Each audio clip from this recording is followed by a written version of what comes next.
GREM presenta un espacio dedicado a nuestros orígenes. Bienvenidos a una hora para la reflexión de los acontecimientos que forjaron nuestra existencia. Diálogos con la historia, un espacio dedicado a nuestros orígenes. Encuentros con nuestro pasado. Diálogos con la historia.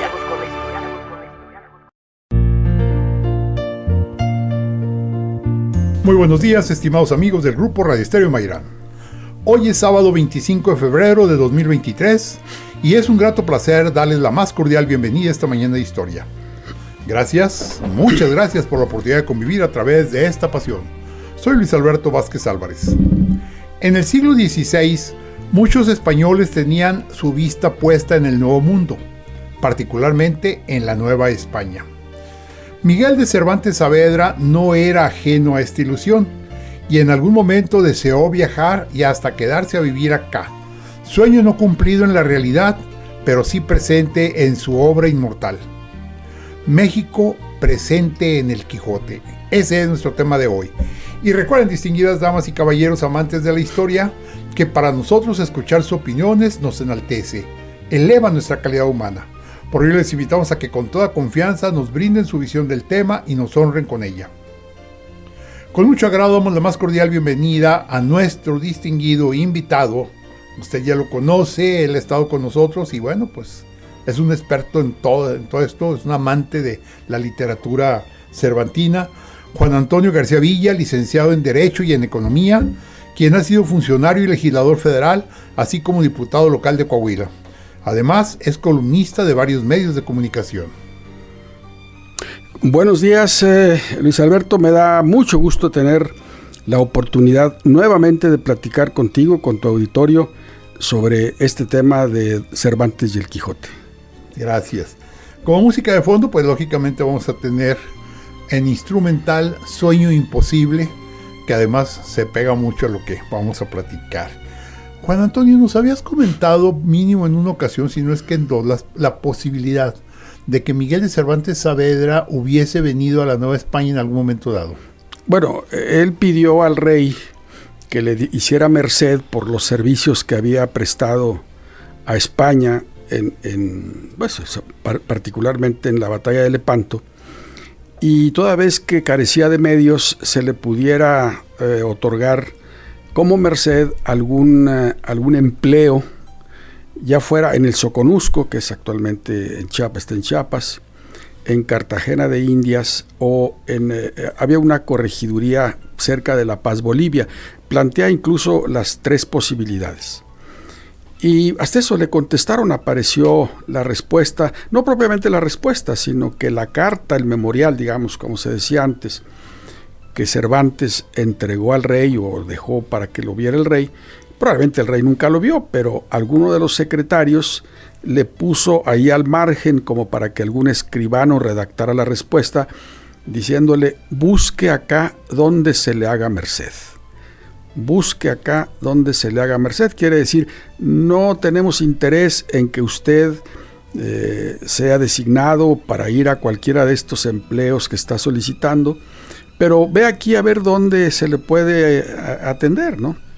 Entonces, bueno, pues finalmente, como sabemos, anduvo el pobre ahí de recaudador de impuestos en Andalucía, y pues era un trabajo realmente muy bajo, ¿no? Muy bajo, aunque la percepción no era mala, porque se entiende que percibía ciertos viáticos, porque andaba de pueblo en pueblo por Andalucía recabando impuestos, no solamente en numerario, también en trigo, en aceite, etcétera, etcétera, porque en ese momento estaban planeando configurar y abastecer lo que iba a ser la llamada Armada Invencible, que finalmente resultó más que vencible ni siquiera por los ingleses, sino por la propia naturaleza.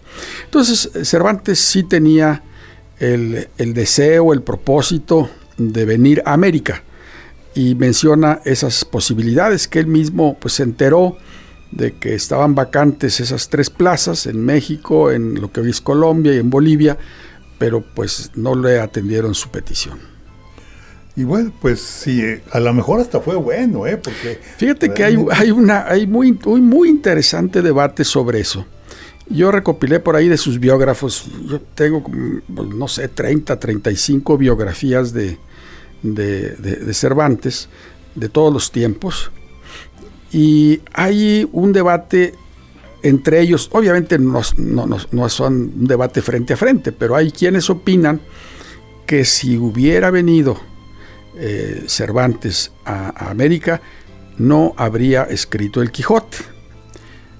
La mayoría se inclina por esa tesis. ¿Por qué razón? Dan varias, ¿no? Entre otras, pues se hubiera desligado de España, de las costumbres, que también refleja, no solo en el Quijote, sino en general en su obra escrita, pues no habría probablemente tenido digamos, la visión de esa riqueza como para reflejarla en una literatura que finalmente, pues de entrada iba a ser conocida solo en América. Otros dicen que sí lo habría escrito, y hay unos que adoptan una posición neutra en el sentido de que sí habría escrito una obra monumental como el Quijote, pero con algunas variaciones, ¿no? Lo monumental del Quijote es que en base a que el ejercicio de la caballería era ya muy conocido, y que fue fábula, ¿no? Fue más bien fábula, y que Cervantes hace creer que Don Quijote consideraba que eran realidad, y se le aloca el seso y pierde la razón, porque se pasaba las noches de turbio en turbio leyendo el Quijote, leyendo los libros de caballerías hasta que perdió el seso. Bueno, pues probablemente habría acá escogido alguna otra trama, algún otro tema o sobre otro asunto. Las opiniones están divididas, pero predomina, yo tengo una lista por ahí que saqué, predomina la versión de quienes consideran que de haber venido a España, a Nueva España o América, el Quijote no habría sido escrito. Es que yo no me imagino recorriendo regiones que no son las suyas de él, tan queridas, tan amadas y tan propias, toda la Mancha, y luego el viaje hasta Barcelona, etcétera. Como que no me lo puedo imaginar hablando de que anduviera por Chiapas o por Bolivia.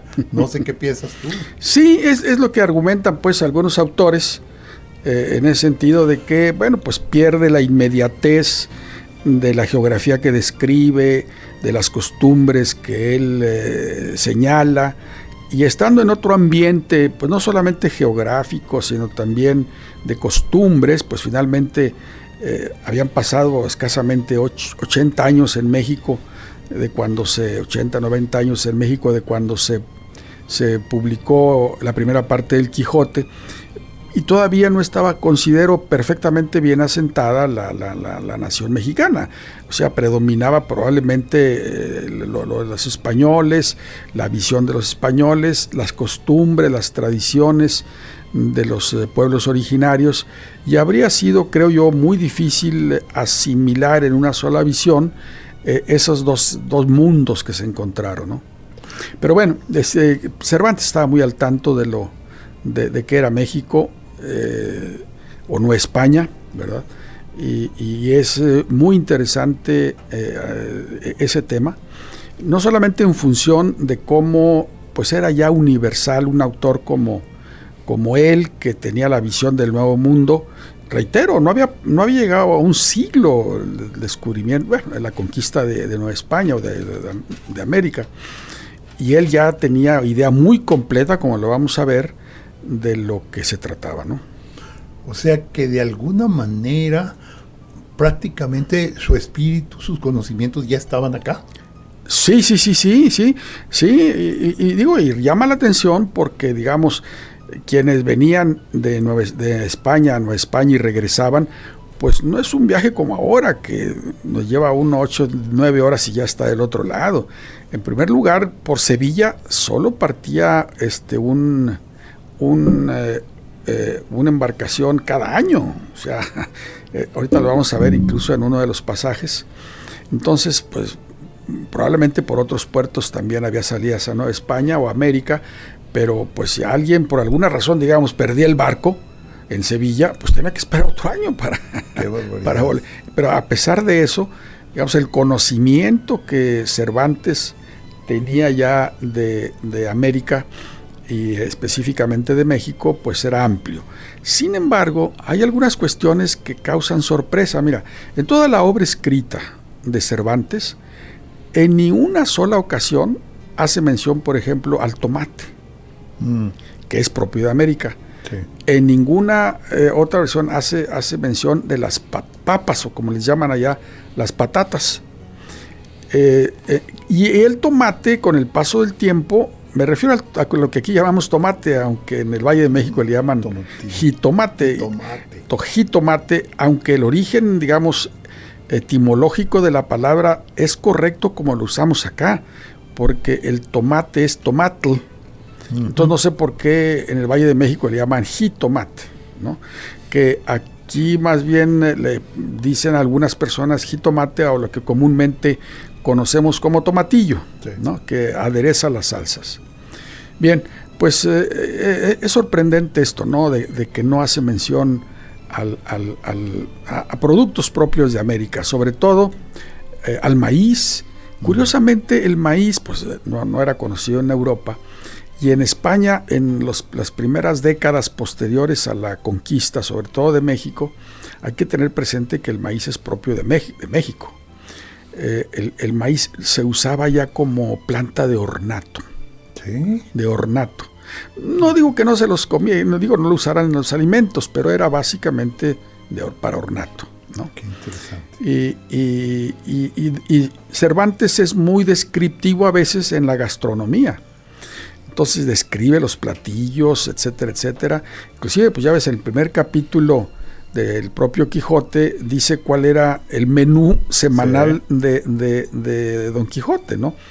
Y pues no, ninguno se refiere a las patatas, habla de las lentejas, habla de los palominos, de la vaca, del carnero, etcétera, etcétera, pero no menciona el tomate, no menciona las papas. La cebolla no es propia de América, pero tampoco las menciona. Curiosamente, después, ya en el siglo XVIII, el uso del tomate en la cocina se incrementa notoriamente en Europa, principalmente en Italia, también en Francia, y la patata. Más en Francia, que incluso, pues ya ves cómo es la traducción del francés, es como manzana de tierra, ¿no? Así es, le llaman manzana de tierra. Y en España, bueno, pues hay platillos que no se pueden ni entonces ni ahora concebir sin el uso del tomate y de la patata. La tortilla española, pues es imposible, patata, no hay, ¿verdad? Ahora, había dos tipos de papas, ¿no? La patata del Caribe, que es ya la yuca, que es como, es un tubérculo que sacan de la tierra, no es aéreo, pero tiene unas hebras y un sabor muy distinto a la papa. Otros dicen que la papa es más que de México, del Perú. Pero acá se conocía, por supuesto. Probablemente lo que consideren, o algunos dicen que la patata peruana es más sabrosa, que tiene otra contextura y otro sabor más rico. Incluso Vasconcelos platica que cuando él fue a Perú la primera vez, traía vivo interés en degustar las famosas papas a la huancaína, de Huancayo, ¿no? Y dice que hizo el viaje hasta Huancayo en un tren que subió por todos los Andes solo para poder probar ese platillo, y que se desilusionó. Dice, pues son papas como las de México, la única diferencia es que la preparan con una salsa que hacen con unas raíces o unas hierbas que solo se dan en las partes altas de los Andes. Bueno, en fin, no era desconocido para Cervantes la Nueva España. Perfecto, muy bien. ¿En qué momento o a raíz de qué empieza a mencionar a la Nueva España? Primero déjame hacer un comentario preliminar. Adelante.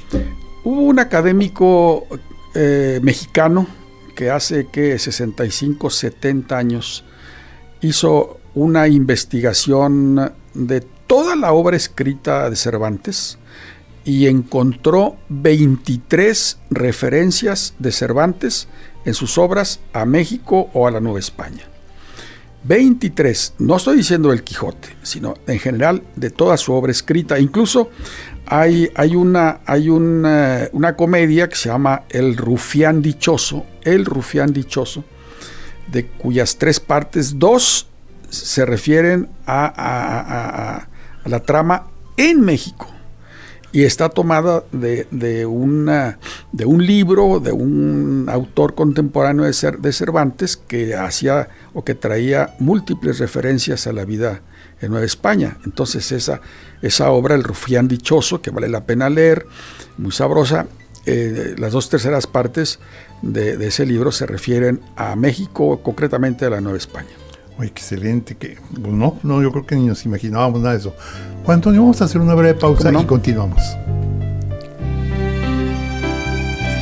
El diálogo continúa después de esta pausa. Escúchanos en línea a través de www.noticierosgrem.com.mx. Diálogos con la historia. Q 91.1 FM. Es tiempo de continuar dialogando con la historia. Escúchanos en línea a través de www.noticierosgrem.com.mx. Diálogos con la historia. Q 91.1 FM.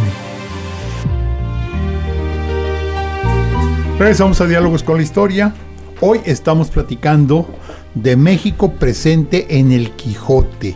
Yo no sé si usted ha leído el Quijote, si no lo ha leído de veras se ha perdido de mucho, pero realmente resulta interesante encontrar que alguien que jamás visitó América pudiera realmente referirse a un país tan lejano, tanto en la distancia de kilómetros como en la distancia pues prácticamente del tiempo.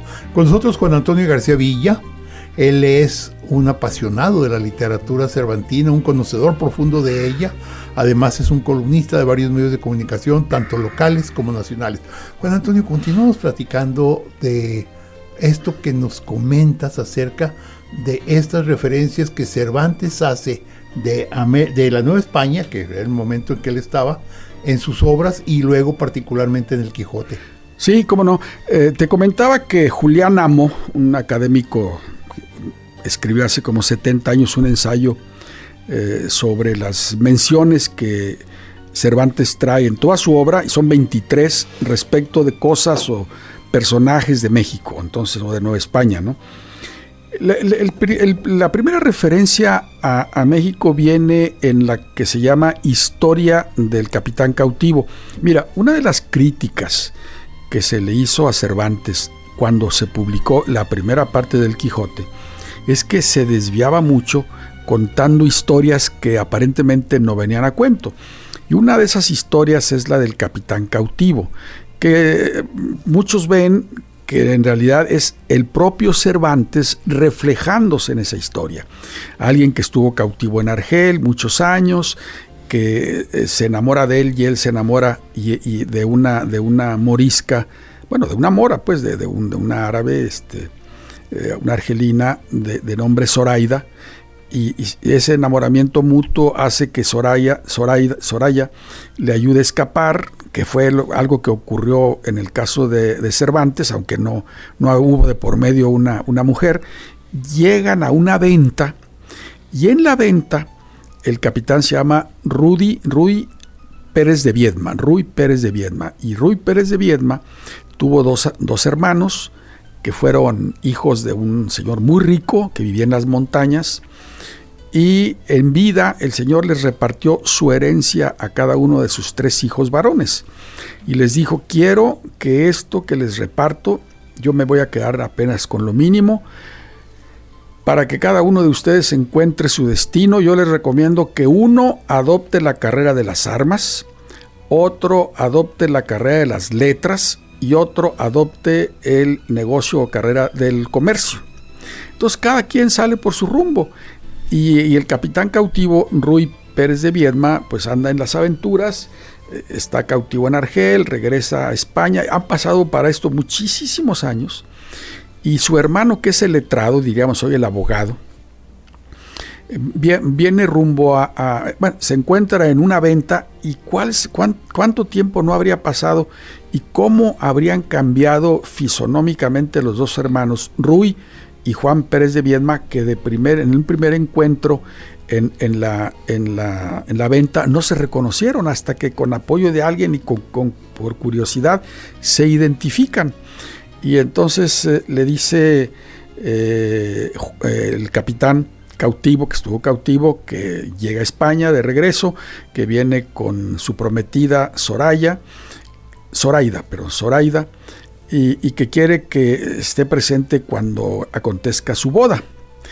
Y el letrado Juan Pérez de Viedma le dice: oye, hermano, pues yo voy designado, voy proveído, así dice, como oidor en la audiencia de la Nueva España.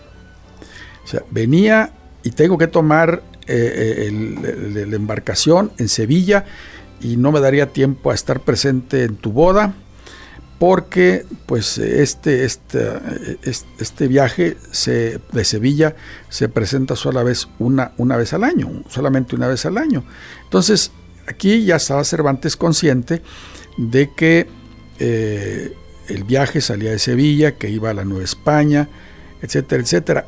Esa es la primera mención en este mismo episodio. Y la segunda es donde le dice que el barco que sale de Sevilla a la Nueva España solo ocurre una vez al año. Entonces aquí hay dos referencias: a que venía designado como oidor en la audiencia de México, no dice de Nueva España, de México, y que el barco que va a tomar en Sevilla solo parte una vez al año de Sevilla a Nueva España, ¿no? Entonces aquí se menciona indistintamente México cuando se refiere a la audiencia de México, y a Nueva España cuando hace referencia a la embarcación que sale de Sevilla. Entonces aquí tenemos en un mismo episodio, en la historia del capitán cautivo, dos referencias concretas a México, ¿no? Esto viene en el capítulo 42 de la primera parte del Quijote, que es donde aparecen estos cuentos que no nada tienen que ver con la trama muy general del Quijote, que le criticó, bueno, se le señalaron en plan de crítica ya en su época a Cervantes, y que por eso en la segunda parte ya se abstuvo de hacer cuentos separados de la trama principal, ¿no? La segunda, o más bien la tercera vez que aparece la referencia a Nueva España, se presenta cuando rumbo al Toboso tiene lugar una conversación muy amena, muy deliciosa entre Don Quijote y Sancho Panza, que van por el camino, ¿no? Y llegan a hablar de lo que son capaces los hombres por ser famosos, por trascender, por ser reconocidos cuando ellos dejen de existir. Y pone muchos ejemplos históricos. Entre otros ejemplos, hace referencia al capitán que fue el cortesísimo Cortés, que prefirió barrenar las naves e impedir que los valientes españoles que estaban en el Nuevo Mundo lo abandonaran. O sea, Cortés. Hernán Cortés. Sí. Y habla del Nuevo Mundo, pues obviamente es el pasaje que se refiere a lo que comúnmente conocemos como quemar naves, ¿no? Que no fue así. Que no fue así, no fue así. Históricamente Bernal Díaz del Castillo dice que dieron con las naves al través, no sé por qué utilice. Cervantes aquí usa la expresión que barrenó las naves. Creo que es más correcto, ¿no?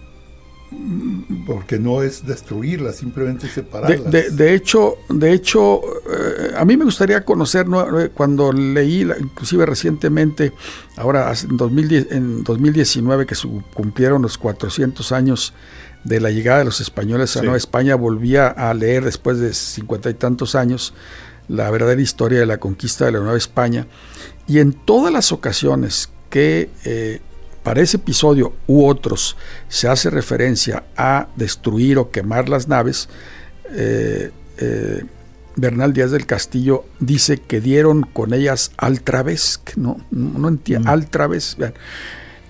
Obviamente no las incendiaron, porque como recordaremos, cuando prepararon los bergantines para la toma de Tenochtitlán, que fueron 13 bergantines, utilizaron todo el herraje que quitaron de las naves que dieron al traveso, que barrenaron o que quemaron, según la versión popular, ¿no? Entonces, obviamente se está refiriendo aquí al Nuevo Mundo, pues concretamente a la costa de Veracruz, donde esto ocurrió. Exacto. Y se está refiriendo a Cortés, pues le llama Cortesísimo Cortés, pues Hernán Cortés, ¿no? Esa es, digamos, una segunda referencia. Estaba primero refiriéndose a un pasaje histórico. Esto ocurrió en 1520 y el Quijote fue publicado en la primera versión, aunque esto aparece en la segunda parte, publicada en 1615, aparece en el capítulo 8 de la segunda parte. Habían pasado, pues, digamos, 95 años y ya Cervantes estaba enterado de esto. Y no solamente estaba enterado, sino que habla, digamos, que elogiosamente de Cortés. Sí. ¿Por qué? Porque lo compara con todos los grandes hombres que realizaron hazañas impresionantes, increíbles, con tal de trascender, de adquirir fama, prestigio y que ser recordados históricamente. Entonces, además se advierte una cierta simpatía por el cortesísimo Cortés por parte de Cervantes, ¿no? Sí, es muy, muy interesante este pasaje, porque hace alusión a algo muy concreto, como dices tú, histórico. Que fue el hecho de que Cortés, y lo narra con precisión absoluta, porque precisamente la intención de Cortés, al dejar inactivas las naves, vamos a ponerlo de ese tamaño, su intención era que no regresaran, porque tenían miedo que Diego Velázquez, el gobernador de Cuba, no les había autorizado venir para acá, y además eran enemigos de él. Y entonces, y de esa manera era llevarlos prácticamente a fuerza hacia la gran Tenochtitlan. Sí, bueno, uno el temor, Cervantes no le tenía, Cortés no le tenía miedo a Diego Velázquez, lo conocía muy bien y sabía quién era y de qué pie cojeaba, y no podía compararse ni físicamente a Cortés. Cortés debe haber sido un tipo atlético, un tipo, Diego Velázquez, primero, pues era gordo, muy obeso. Segundo, ya de mucho más años que Cortés, pero pasado ya de años, ¿no? Y luego habían tenido algunos enfrentamientos, incluso por cuestiones de mujeres. No le tenía miedo, Cortés no le tenía miedo a nadie. Pero Diego era el gobernador. Era el gobernador de Cuba, pero lo tenía bien medido, tan bien medido que le tomó 2 veces el pelo. Pero bueno, pero además, no solamente era eso, lo que tú mencionas, que es correcto y es cierto, sino que Cortés lo que no quería era que los pocos españoles que quedaban, llegó con 400 y ya no había más de la mitad, por temor a lo que estaba ocurriendo, se regresaran a Cuba y lo dejaran a él ahí con la aventura de conquistar ese imperio que quería conquistar, porque ya había conocido Tenochtitlan. O sea, era una cosa esplendorosa. Los pasajes que hay, no solo de Bernal Díaz del Castillo, sino de otros españoles que dieron testimonio de lo que vieron, bueno, la descripción que hacen es monumental. Ahora que se cumplieron los 500 años, de la llegada de los españoles, pues las narraciones que nos hacen, incluso las pinturas, yo creo que se quedan cortas. La comparaban con Venecia, la comparaban con... Pues era lo que conocían. Lo que conocían, pero con Constantinopla. Con Constantinopla, bueno, con varias, ¿no? Inclusive Bernal Díaz en su descripción tiene la costumbre de que en cada ocasión que llega a un pueblo lo compara con Toledo, lo compara con eso, lo compara con lo otro, pero se quedaron muy impresionados de Tenochtitlan, pero muy impresionados. Entonces, sobre esa base, ya a pesar de la desventaja ya numérica, el estado de ánimo de derrota que tenían la mayoría de los españoles que venían con él, etcétera, etcétera, pues la única forma de impedir que no continuaran era quemándole los barcos, quemándoles, que no los quemaron, te digo, rescataron todo el herraje, las reatas, todo lo que pudieron, nomás los hundieron realmente, ¿no? Así es. Bueno, eso habla precisamente del genio de Cortés, porque Claro. realmente hay que, pues no sé, compararlo hasta con Alejandro Magno. De hecho, se refiere, entre otros, a Alejandro Magno, se refiere a Al César, Julio a César, Julio las César. sagas. Digo, en la conversación esta va describiendo personajes de la antigüedad que adquirieron fama, que trascendieron, y no se olvida de Cortés. Definitivamente. Así es. Entonces, fíjate, es una referencia muy interesante la que se hace aquí, porque es precisa, es histórica y además es heroica. No, Además sí. es atrevida, me atrevo. Sí, cómo no. Yo. Sí, absolutamente, sí. Esta es, digamos, la tercera referencia, ¿no? Porque el primer pasaje trae dos referencias. Dos referencias. Sí. Esta es la tercera referencia, pero pues una referencia muy precisa y que nos lleva a los mexicanos a entender precisamente ese pasaje. Sí. de la llegada de Hernán Cortés a la Gran Tenochtitlan, a preparar el famoso paso de Cortés. Sí. Bueno, es que no estamos en una conversación sobre la conquista de México, pero la habilidad, no aceptó Cortés el paso disque más fácil que le proponían. Primero, porque él se temía una emboscada, que efectivamente así iba a ocurrir. Y segundo, era más cuesta arriba por donde atravesó, pero con mayor seguridad. Qué genio de Cortés. Ahí se acordó de Aníbal en los Alpes. Sí, así es. Vamos a hacer una breve pausa, Correcto. Juan Antonio, y continuamos. Muy bien. El diálogo continúa después de esta pausa. Escúchanos en línea a través de www.noticierosgrem.com.mx. Diálogos con la historia. Q 91.1 FM. Es tiempo de continuar dialogando con la historia. Escúchanos en línea a través de www.noticierosgrem.com.mx. Diálogos con la historia. Q 91.1 FM. Regresamos a Diálogos con la Historia. Hoy platicando México presente en el Quijote, en la obra máxima de la literatura hispana, de la literatura española. Con nosotros Juan Antonio García Villa. Él es una persona que ha destacado en la política y sobre todo en lo que es el conocimiento de la obra de Miguel de Cervantes Saavedra. Él es columnista de varios medios de comunicación, tanto locales como nacionales. Y bueno, pues estamos platicando de esto que a veces se piensa que no es tan factible que pudiera darse. Juan Antonio, la crítica que le hicieron al Quijote de que en la primera parte se derivaba hacia otros, la acabamos de hacer tú y yo hace un momento. Sí, en la también. parte anterior, ¿no? Sí, también. Pero qué sabroso, porque Así realmente, por ejemplo, estamos hablando del Quijote, su referencia a México, y nos vamos a la conquista. A la conquista y nos vamos con Hernán Cortés. Por la referencia expresa que hace al cortesísimo Cortés. Al cortesísimo Cortés y a las naves. ¿Hay alguna otra referencia atractiva? Sí, cómo no. Hay una tercera, que en realidad es la cuarta, muy interesante, porque se presenta en el capítulo 10 de la segunda parte, cuando van Don Quijote y Sancho rumbo al Toboso para que Don Quijote reciba la bendición de su señora, que es Dulcinea. Sancho ya no sabe dónde era la casa de Dulcinea ni cómo llegar a ella. Se supone que había ido a entregarle una carta que en realidad nunca se llevó con él, etcétera, etcétera, ¿no? Van ya rumbo al Toboso cuando ve que en sentido contrario viene una pobre labradora, así la describe Cervantes en el Quijote, de no muy buen rostro porque era carirredonda y chata, no muy buen rostro porque era carirredonda y chata. Y entonces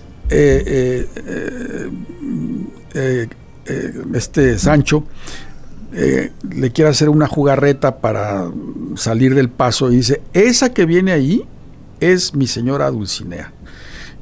Y Don Quijote dice: pero ¿cómo va a ser? Está horrible, está fea esta mujer, es una pobre labradora. No, dice, es ella. Lo que pasa es que como está encantada, usted amo la ve fea, pero yo la estoy viendo como una gran hermosura, como es mi señora Dulcinea. Bueno, entonces Don Quijote se acerca a ella, porque van en sentido contrario. Don Quijote baja de Rocinante y de hinojos le echa ahí unos piropos, pues, al estilo del siglo XVI, XVII. Y la mujer, pues, se asusta, que era una pobre aldeana, y no haya qué hacer, se baja, escribe Cervantes que esta pobre mujer se asusta con lo que le está diciendo aquel loco, Don Quijote. Dice, se hace hacia atrás, toma una corridica y puestas ambas manos sobre las ancas de la pollina, venía en un burro, dio con su cuerpo más ligero que un halcón sobre la albarda y quedó a horcajadas como si fuera hombre.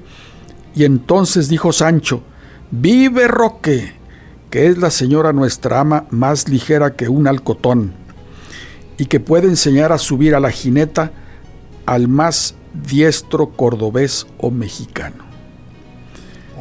O mexicano. Aquí hay dos cosas. Primero,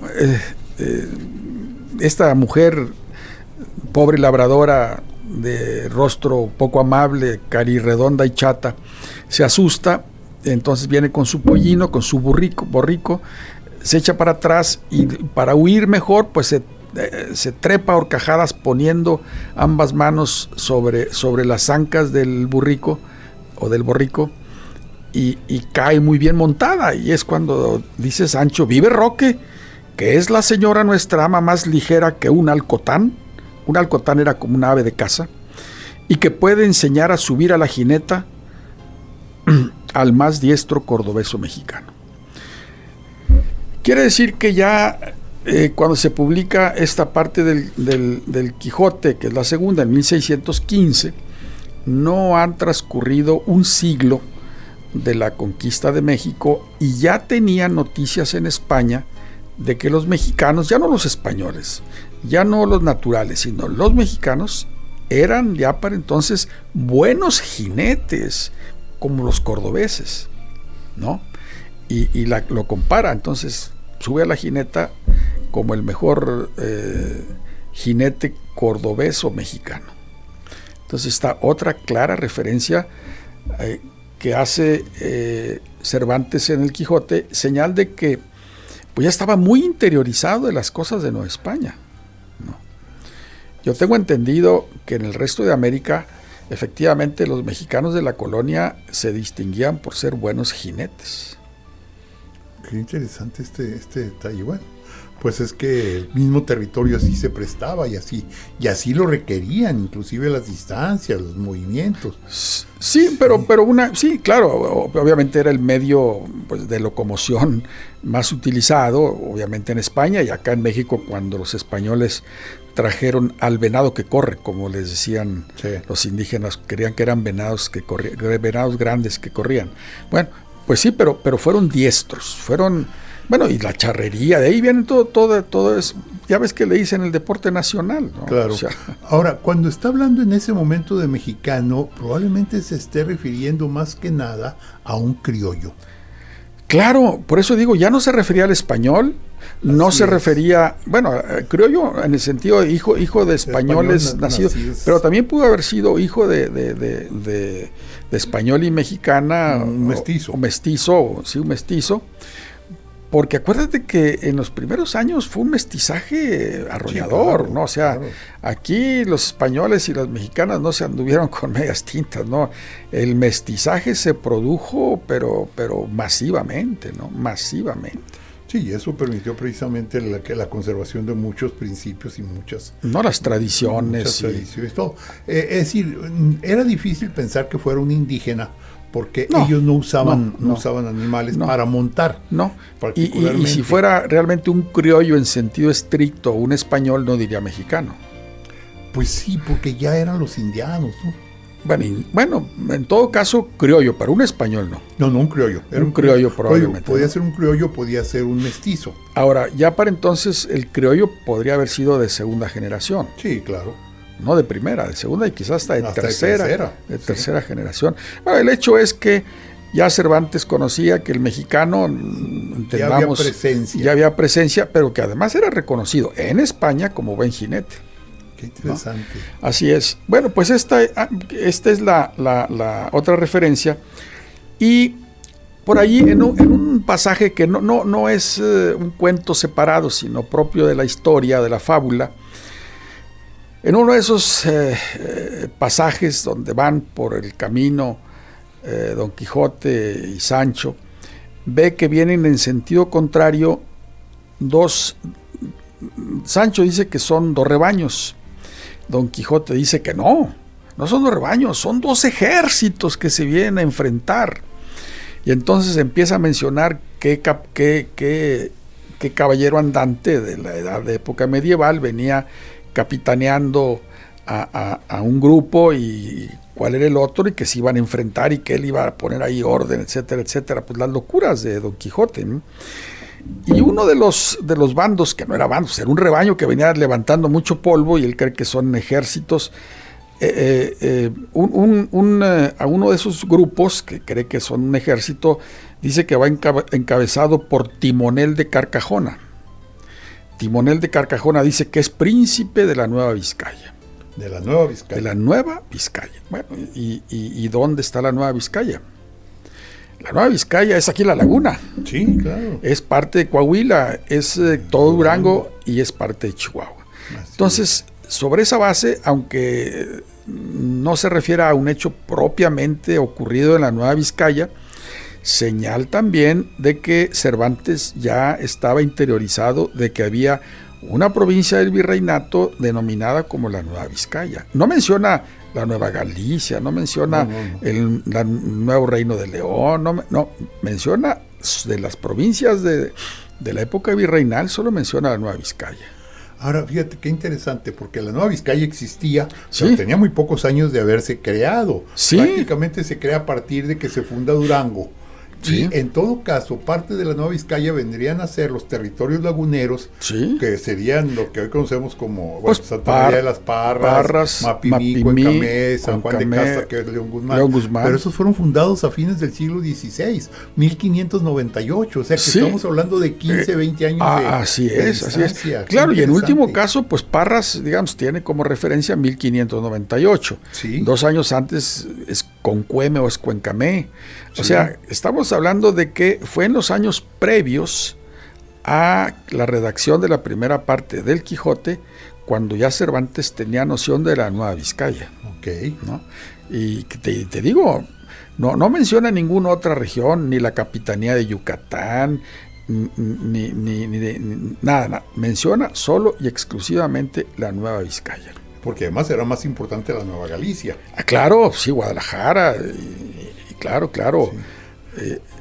Oye, Juan Antonio, en la biografía, todas las biografías que tú has leído, que conoces, se menciona que Cervantes sabía escuchar, que platicaba con la gente, porque me suena a eso, el hecho de que él conozca de acá, sin haber estado jamás, quiere decir que de alguna manera se informaba. Sí, claro. Cervantes era conocido como un devorador de todo tipo de lecturas. Al estilo que es su personaje. Sí. No, pero su personaje nada más sobre libros de caballerías, sí, y él de todo. Inclusive cuando anda buscando en Toledo la parte que le falta para completar un capítulo, el capítulo del vizcaíno que interrumpe cuando están cruzando espadas, porque en los anales de Castilla no aparece lo que sigue, y dice que se encuentra con alguien, que era el autor, era alguien que leía hasta los papeles que se encontraba tirados en la calle. Uh-huh. Eso se refleja cómo era Cervantes. Debió haber sido un lector incansable, devorador de libros, ¿no? Devorador de libros, sí, por supuesto. Hay un estudio, para mí el más interesante, de Américo Castro, sobre el pensamiento de Cervantes.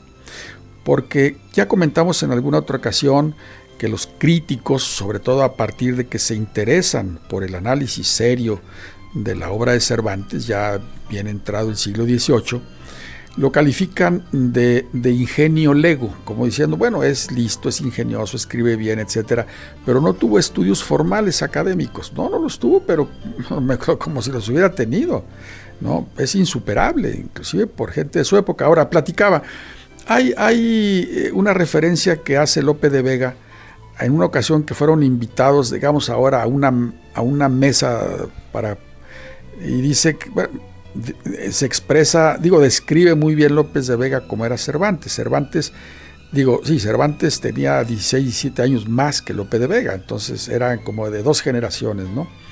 Y dice que utilizaba unos espejuelos, unos lentes que estaban rotos y que parecían más que espejuelos como 2 huevos fritos, ¿no? Pues pobre, Cervantes fue pobre. Sí, realmente. Fue pobre, incluso en la segunda parte del Quijote hay una narración de cómo llegan unos embajadores de España, de Francia, para arreglar la boda de una princesa española con un príncipe francés. Y le preguntan ahí al que está exactamente corrigiendo en ese momento para darle lo que hoy diríamos el fiat, la licencia, ¿no?, del rey de España e imponerle su tasa, el precio que debería cobrarse por el libro. Y el secretario le dicen, queremos conocer a Cervantes. Y dije, pero que es un pobre español, es un pobre soldado muerto de hambre. No utiliza esa expresión. Y entonces los diplomáticos estos franceses dicen, pero ¿cómo muerto de hambre? ¿Cómo que vive en la más terrible pobreza? Bueno, si por ser pobre escribe lo que escribe, qué bueno que sea pobre. Y te quiero comentar por último que te comentaba en la pausa que cuando se cumplieron 400 años de la muerte de Cervantes, el 23 de abril de 2016, de una serie de organizaciones culturales de Ciudad Lerdo nos invitaron a Saúl Rosales y a mí a dar 2 conferencias y a que escribiéramos, y se publicó en un folletito lo que íbamos a decir. Y precisamente el folletito, que solamente me quedó un ejemplar, no sé dónde habrá, pues se repartieron. Precisamente mi plática fue sobre las referencias de Cervantes en el Quijote que hace a México, ¿no? Esta última parte de Timonel de Carcajona no la incluí, pero vaya, pues ya pensándolo bien, no solamente hace referencia a México, a la Nueva España, sino, vamos a decirlo con una cierta licencia, a la Laguna. A la Laguna, perfecto. Juan Antonio, muchísimas gracias por esta serie. Sé que tienes una serie de compromisos. La verdad es que a mí me gustaría que siguiéramos platicando de esto. Te agradezco por todos los programas que hemos tenido. Muchas gracias. Yo soy el agradecido. Pronto esperamos tener otra serie. Bueno, me gustaría cuando se reanude ver lo del misterio del autor del Quijote apócrifo, porque es muy interesante. Sí nos llevaría una sesión. Es un pendiente. Claro. Muchísimas gracias. Gracias a mi compañera Claudia Martínez Martel en la coordinación general de este programa. Muchas gracias a mi compañera Janet Gallardo en la dirección de edición y grabación. Y a ustedes, estimadas amigas, amigos, los esperamos el próximo sábado, ya 4 de marzo. Muchas gracias, muy buenos días, muy feliz fin de semana.